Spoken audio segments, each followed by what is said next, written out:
You know, we've been at it for 7 weeks now. I want to thank our strength staff, our support staff in particular, to get us to this point where we begin practicing with our football team tomorrow, our first spring practice tomorrow. You know, it's construction, right? It's the construction of the 2019 football team. So we are not in any way near where we have anything that we can really talk in absolute terms. What I can tell you is that over the last 7 weeks, we've made great strides relative to some important things that you need during this segment of that construction. One of them is leadership. You know, you turn over,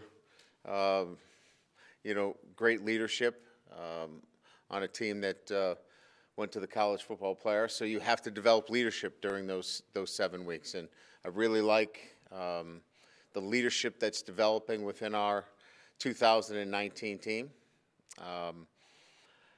We're seeing young men that are now in a leadership position, whether it be by class or by now they are being counted on, maturity that has made them more accountable in a lot of areas. I think you'll see physical gains that we need to see over the 7 weeks in the weight room, in their body weight that is necessary for some guys, whether it's taking off weight or adding weight. So a lot of those things that are really important functionally leading into the first practice have occurred already. Now there's a lot more.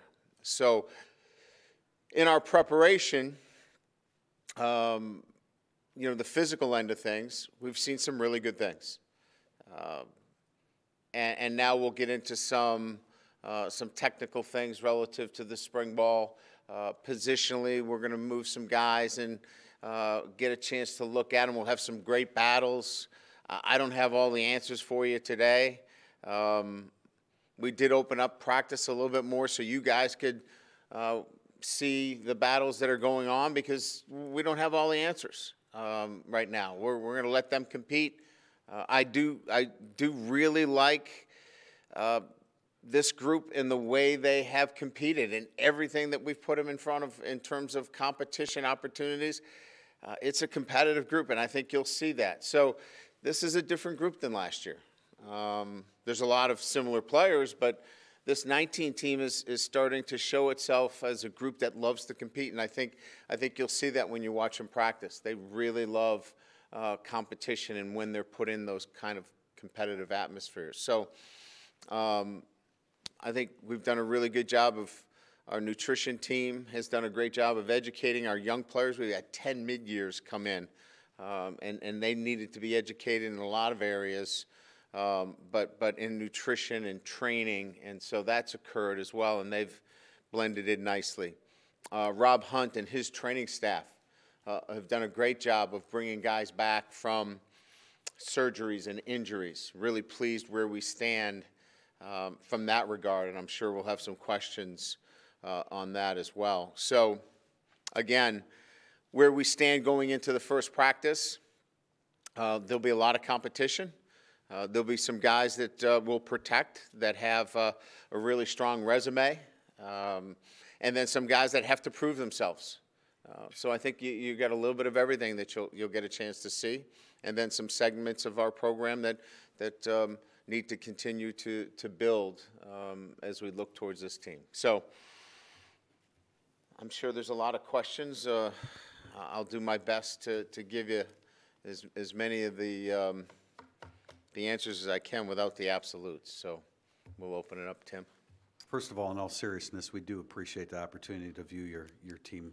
Yeah, I just thought that this year, Tim, I just thought that this year was one where it probably needed a little bit more, evaluation than talking to people, right? I mean, I think it just needs to be seen a little bit more. So you're going to take our input after watching practice? I didn't say I was going to take your input. Okay. I thought it needed to be, instead of asking questions about it, I think it needed to be seen more. Yeah. You know, a lot of us have spent the last couple months writing, talking about what we're looking forward to seeing or best battles. What are you most curious about in terms of position battles and competition? Well, I think there's a lot of them. I don't think there's just, you know, in some years there's just singular. I like the depth of our group in all areas. I think there's, you know, the linebacker position. There's going to be a lot of guys moving in and out, you know, trying to find, you know, the linebacking core and who's going to be playing where. There's going to be a lot of guys, you know, that have to, you know, obviously get a lot of work. So I think that's one area. You know, corners probably another. You know, those two in particular, I think, probably stand out to me. You know, as positions that there'll be a lot of competition and you know, very spirited in the spring. Right. Not so much this spring, but I mean, in reference to like the defensive line the last 2 years, you have created a rotation there. Is it realistic, or do you want to do something similar at linebacker, at safety, or are those positions different and don't allow you the same flexibility using depth like you did on the defensive line? Well, I think there's a lot of similar players at linebacker. You know, we have a lot of guys that are in that athletic 225 to 227 range that are all very similar. So I think you could make the leap right now that a lot of guys could play at that position, that there's not one guy with a lot of experience that stands out. So I think you could, in the same kind of way that we had that defensive line that didn't have a ton of experience, you could see that kind of come together in the same fashion. So we're going in with an open mind with a lot of guys that will get an opportunity. So I don't think it's a stretch. I think that could happen possibly at the cornerback position as well. How about receiver? Yeah, you know, certainly, you know, what we'll do is we'll move Chase Claypool into where Boykin was playing. You know, there's a guy that we think makes a seamless transition into that position. You know, Chris Fink will stay kind of in that slot position where we can move him around a little bit. You know, I think, you know, to the wide field, you know, that's where some competition now opens up for us. You know, we've got some guys, obviously, with athletic ability that can get over the top of coverages. I think that's where you'll see the battles kind of happen. But I think there's some great competition out there, yes. How are things different when you go into an off-season coming off a 12-1? I mean, there can be the concern of maybe not having quite the sense of urgency going into an off-season that you would if you maybe struggled a little bit the previous year. Of course, you want to be 12-1, but does that create other issues for a head coach and a coaching staff to tend to? No, I haven't seen any change in terms of, you know, how we've worked. You know, our process has been the same in terms of every day what our expectations are. We haven't put it on wins. We haven't put it on, you know, anything else but how we need to, you know, focus on the day-to-day. So it really has been business as usual. Our standard has been our standard. Hasn't really changed. I really like our focus. Our guys have not really even talked about anything but, you know, how they can work to get better every day. Last thing, from a health standpoint, who do you know will not be practicing this spring? Let's see. Who won't be practicing? Sean Crawford will not be practicing this spring. Colin Grunhard will not be practicing this spring. And Dante Vaughn and Hunter Spears will not be practicing this spring. Now, when I say not be practicing, there'll be some, you know, some limited drill work that they can be doing, but those guys are out. Kaiser also. Yeah, I'm sorry. Jack Kaiser is out. So Sean Crawford, you know, Jamie Franklin will be doing some drill work, but he's effectively out. Colin Grunhard, Jack Kaiser. Rulin's come back good from the arthroscope that he had. He'll be doing some things in the spring. Spears and Vaughn. Thank you. Brian, on the roster, it has Darnell Ewell flipping back over to defense and Avery Davis going over to defense. Can you explain your thinking about those two moves, and if there's anybody else that you're maybe going to experiment with that's not listed on the roster? No, those are the two moves right now. Just finding a spot. Avery's a winner. We recruited him here as a quarterback because of his traits. He's a winner, and his numbers are just, looking at his physical numbers, they just jump out at you. Comparing him to all the other defensive backs, it just made sense for us to find an opportunity for him. We moved him there, and he moves so well. He's got really good football instincts. We think he's got a real chance. So we'll see how it plays out. At corner or safety? He's going to play corner. Okay. Yeah, he's going to play corner. So again, I think I don't have a crystal ball. We've been pretty good at being intentional with the moves. These aren't like, let's just throw one out there and see what happens. I think he'd be a really good corner. I think he can play at the next level at that position. He's 190-something pounds. He's got power. He's got hands. And he's got a football acumen that's really high. So we'll see what happens. But he's excited. He wants to win. He wants to help our football team. So we'll give it a run and see what happens there. Darnell's a different case. We're just trying to find a space for him. We're trying to find a role for him right now. That one's a little different. When you mention Avery's numbers, is it his strength? Is it his speed that's above what maybe you have at that position? Yeah, it's both. Okay. He ranks right up there with speed numbers with Troy Pride, and then explosiveness, strength. He's going to stick his nose in there. He's going to be a really good tackler for us. Right now, this is projection now, but he's a guy that can play inside and out. He could play nickel to corner. We don't have a lot of those guys. You're really starting to look at very few opportunities to find a guy like that has the strength and the athletic ability that could play inside and out. With Davis gone from the running back group, can you share your assessment of that group and also Lance Taylor's ability to develop them as you see it?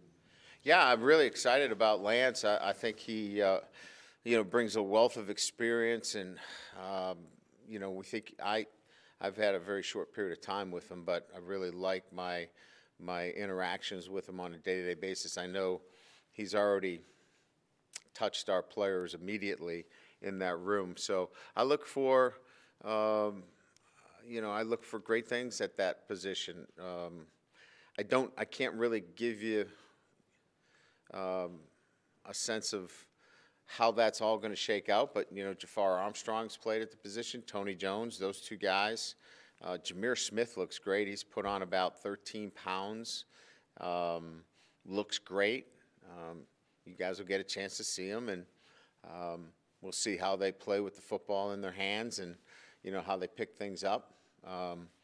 But there's some guys that are on scholarship at Notre Dame, and we expect them to pick their play up. So we got enough guys, and we'll let them all compete this spring. You mentioned the linebacker competition. You got a lot of numbers there. You got more coming in June. Where do you start? Do you move Asmar into Buck, or is he going to stay a Rover? No, he'll go inside. Okay. I mean, a lot of these guys are going to get opportunities to play inside and cross-train at Mike and Buck, and you'll see them both in first group and second group. I just finished talking with Clark. You're going to see rotations that I like to run 6 and 4 reps, 6 with the first, 4 with the second, just for to get in, football shape. So you may see Asmar with Drew White for 6, and then the next one might be Jen Markeith, with, Jonathan Jones with the first group. So it's going to mix and match, for quite a bit until we really get a sense of, how this is going to shake out. So I would just sit back, get some popcorn, and, we're evaluating, and they're competing. They all want to be on the field, but we need film. We need to watch them and evaluate them, and they're serious. I mean, these guys want to be starting for Notre Dame, and they're competing hard, but we got to give them time to compete, and we've got to give them reps to compete. Last one from me. Can you let us know what Javon Mckinley's status is with the team, and if he's full go, what are your expectations for him this spring? Yeah, he's still on the suspended list and will be until we clear up all matters legally and otherwise. So there's nothing to report up until that status has been changed.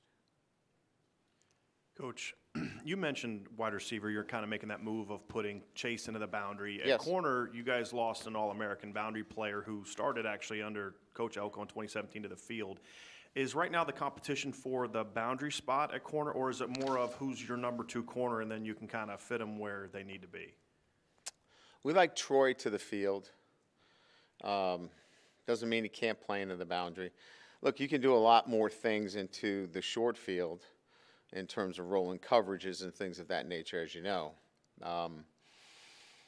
But you also get the one-on-one matchups, which is what we like, as you mentioned in your opening comments, about putting a Chase Claypool into the boundary. So I think a lot more of the competition will be about the boundary corner, but we don't want to overload young players, so there'll be some right and left going on as well. So Avery's not going to be just penciled into one particular position.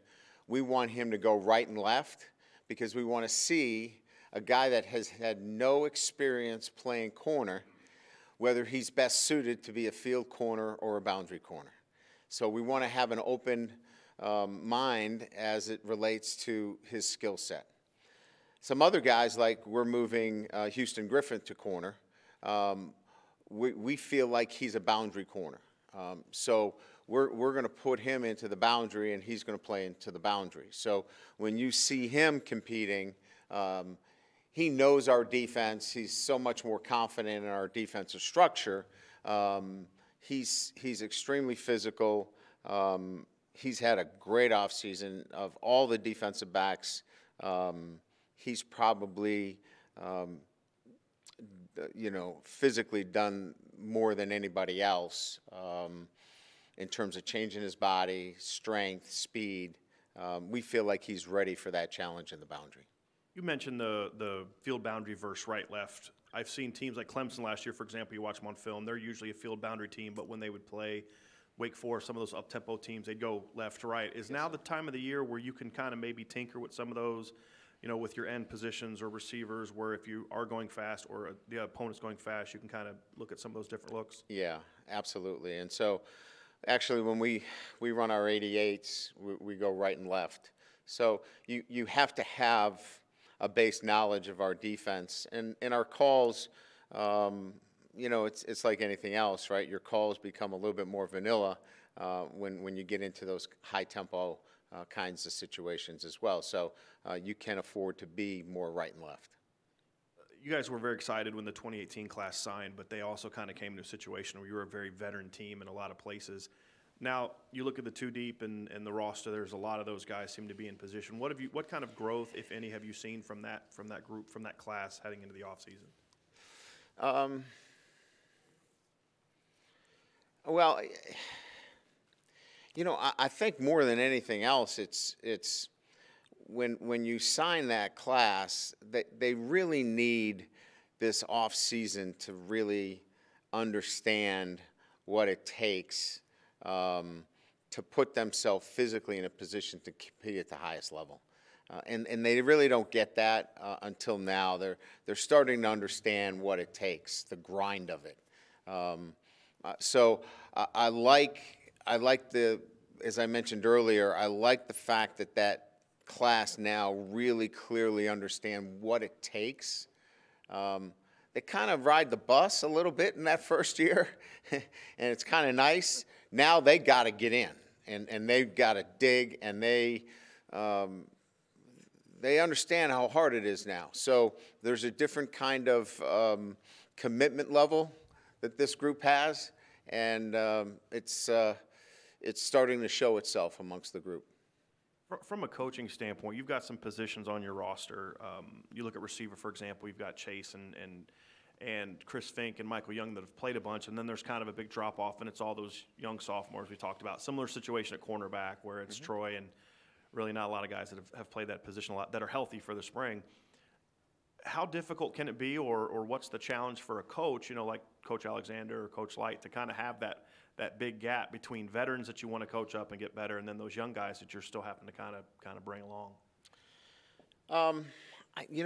They've been exposed to it.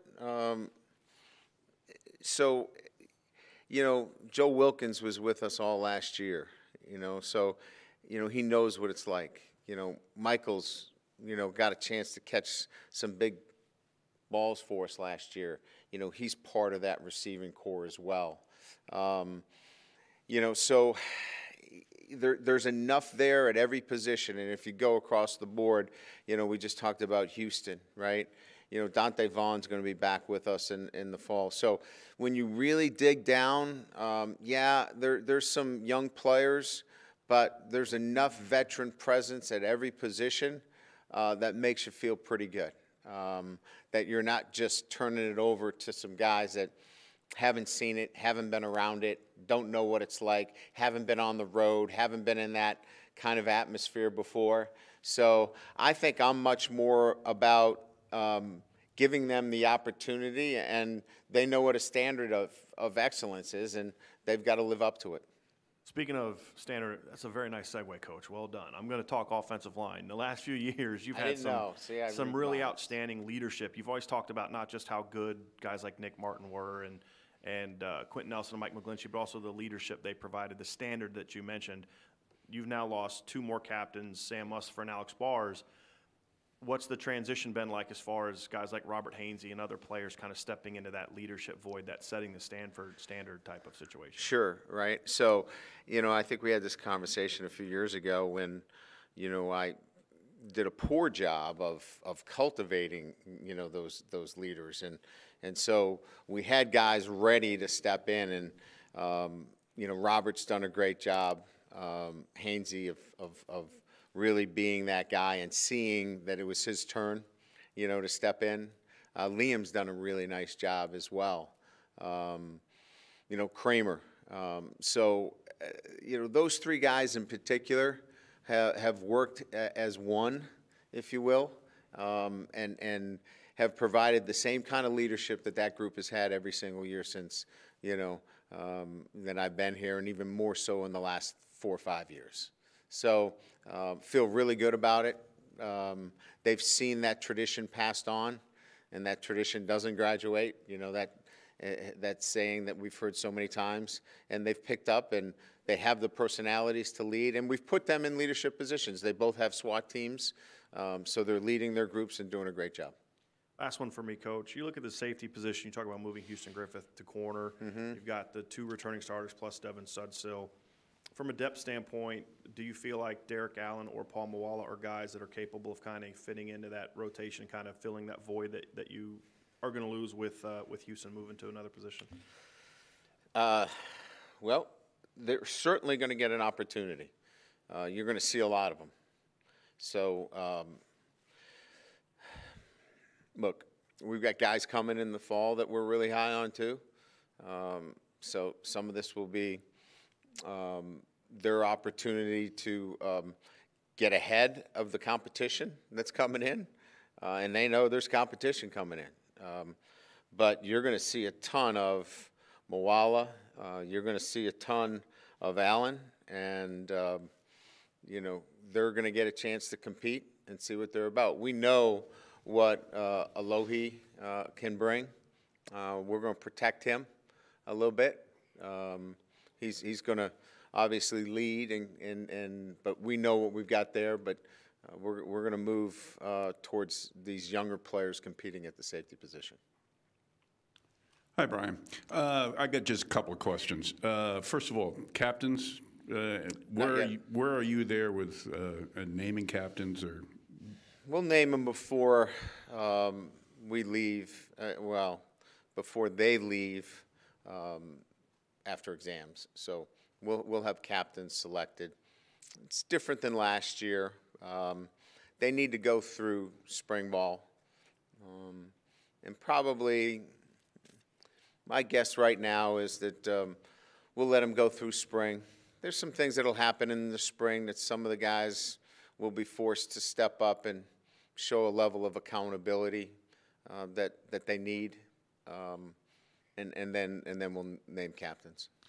Second thing, quarterbacks. What are you expecting from Ian and Phil what are your expectations for them this spring and going forward?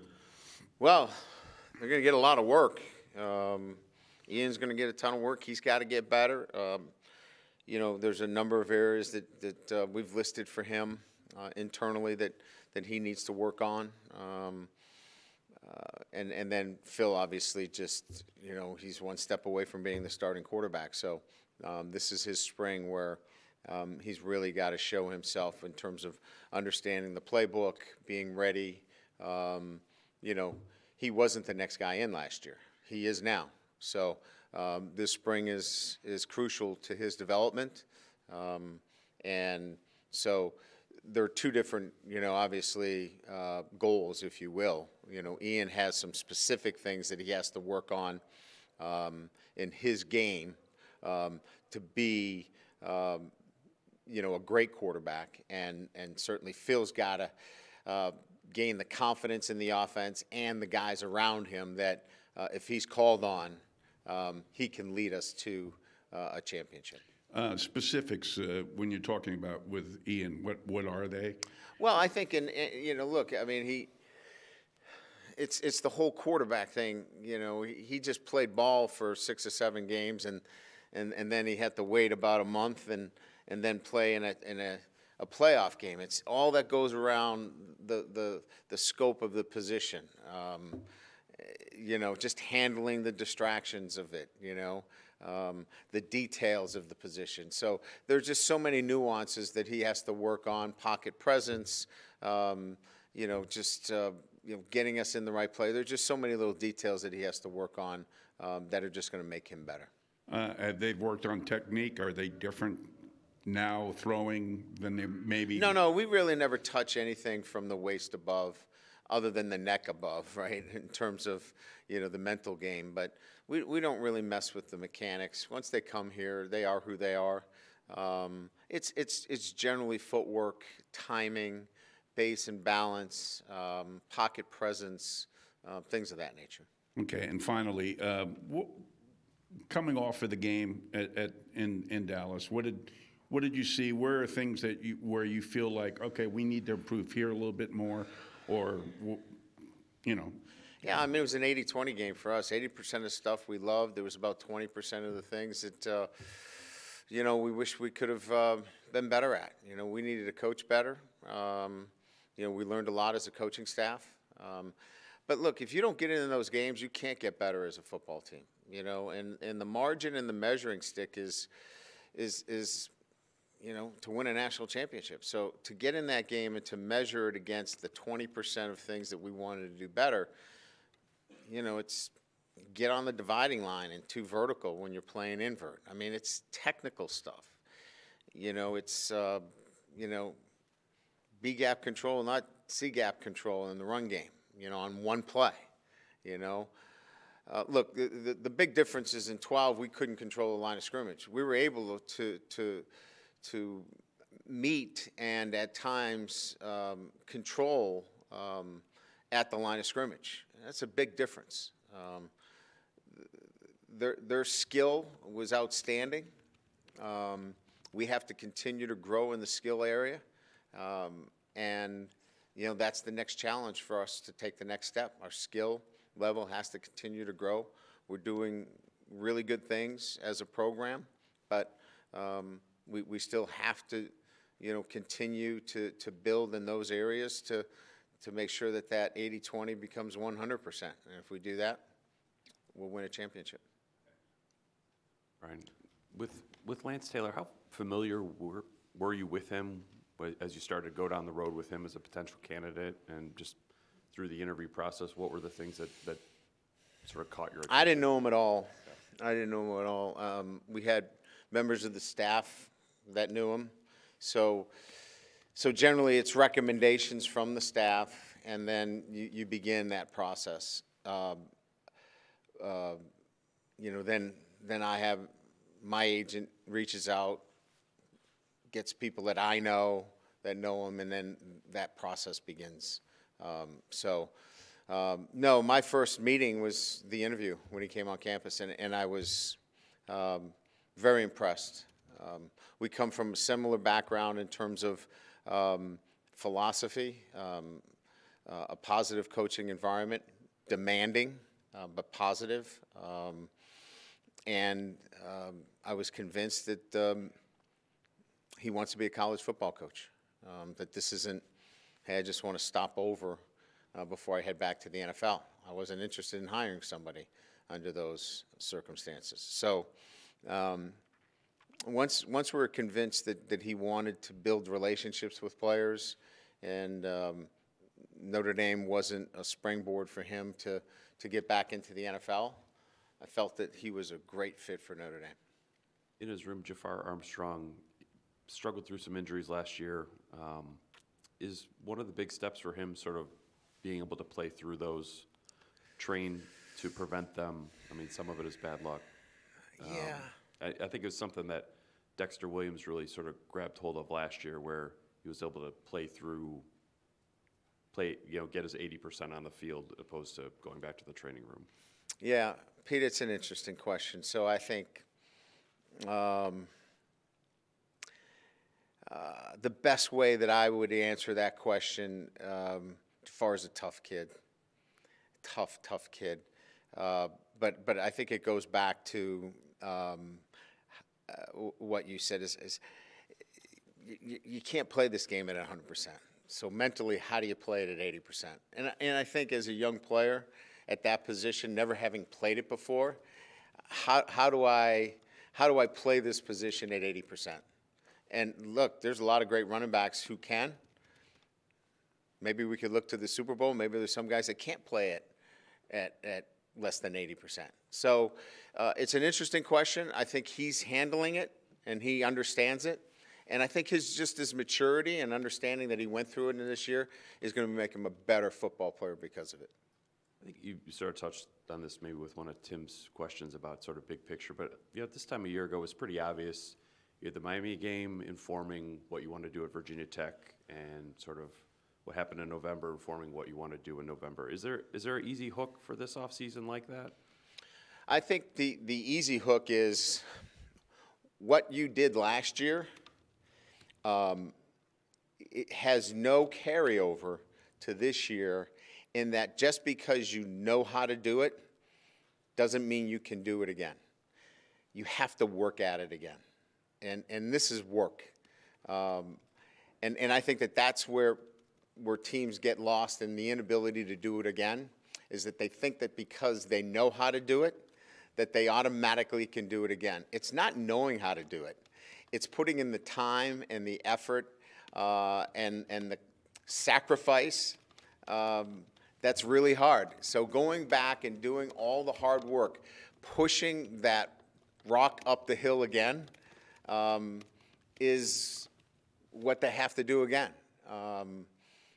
And I get a sense that early on, some of them wanted to run up the hill without the rock. they understand that they got to push the rock back up the hill. Coach, back at quarterback, last year Ian seemed to really make a lot of progress in August to the point where you got him engaged and involved in short yardage situations early in the season, just in case. Would you be looking at something similar to do with Phil this year if he can make similar type of progress? Well, it would really be predicated on him having a skill set that would complement, Ian, right? It would have to be something like, well, he's a beast on the goal line and you can't tackle him, right? What Ian was able to bring into that offense was that high precision, short yardage, and the ability to make those short throws, which Brandon struggled a little bit at times. So he'd have to complement, right, something that Ian couldn't do.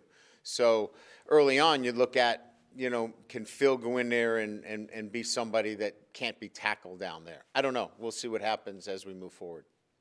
The defensive tackle position, the interior, you lose two starters there, and then Jamion, you don't know his situation. Spears also, kind of limited there. Are you looking to potentially get some snaps from your very deep end position there, or are you maybe just going to look more at what you have?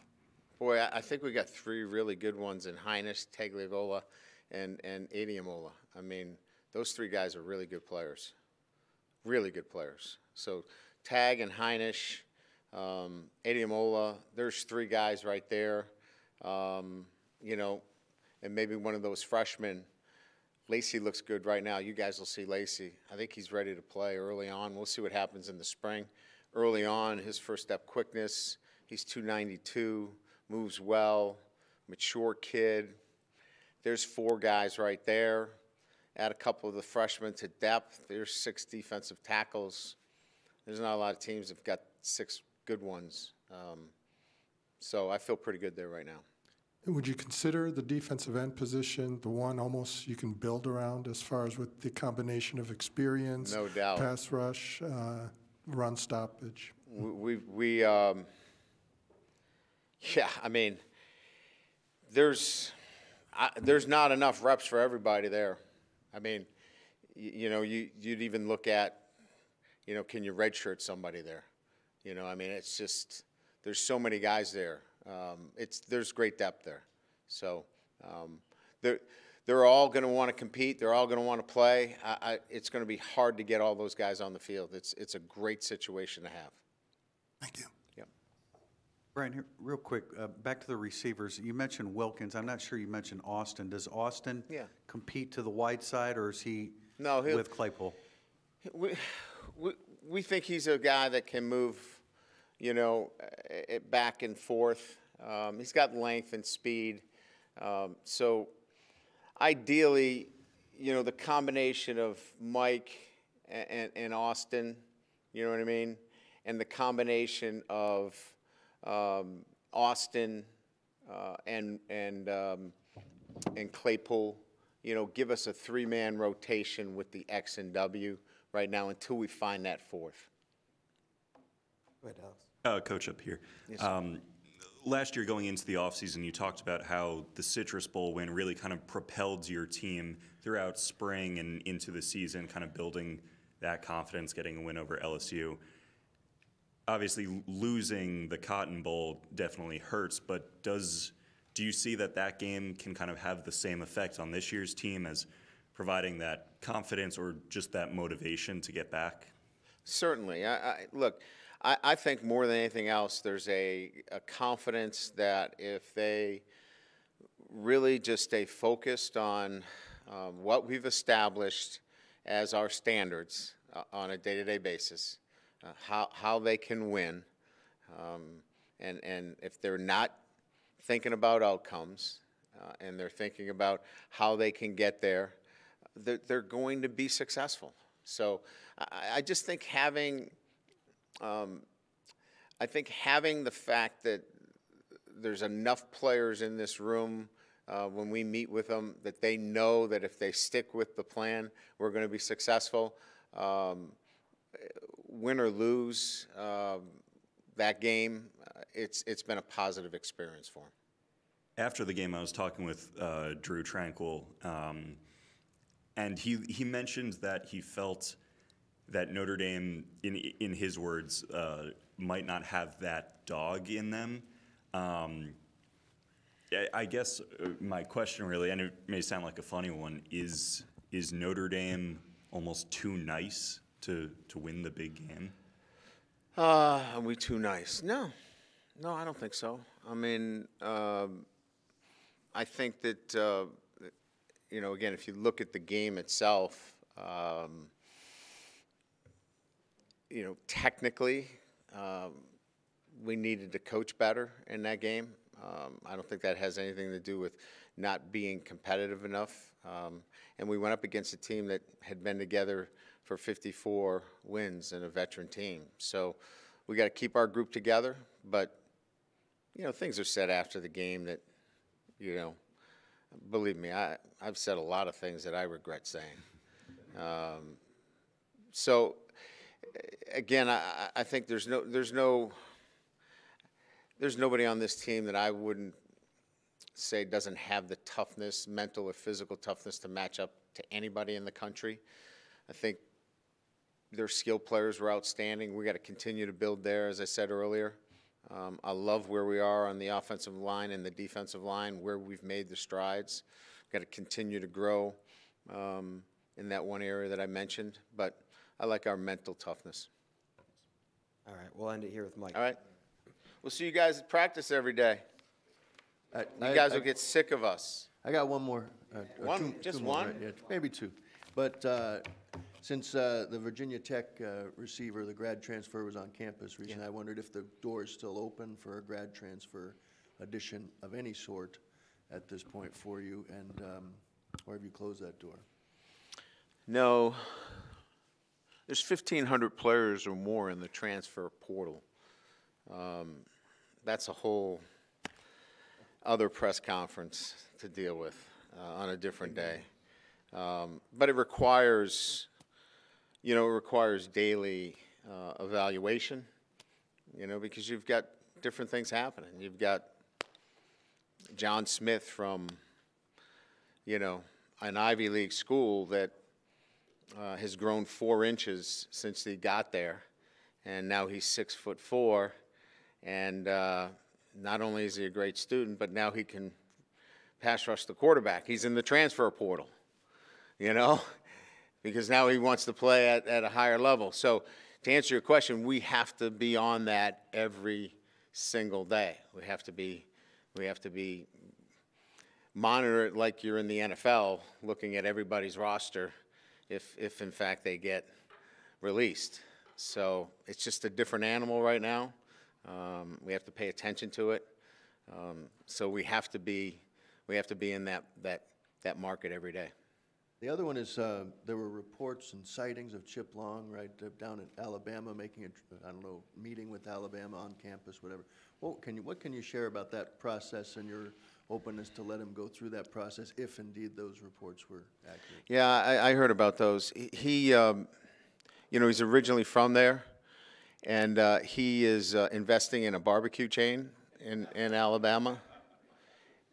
Well, you guys are laughing.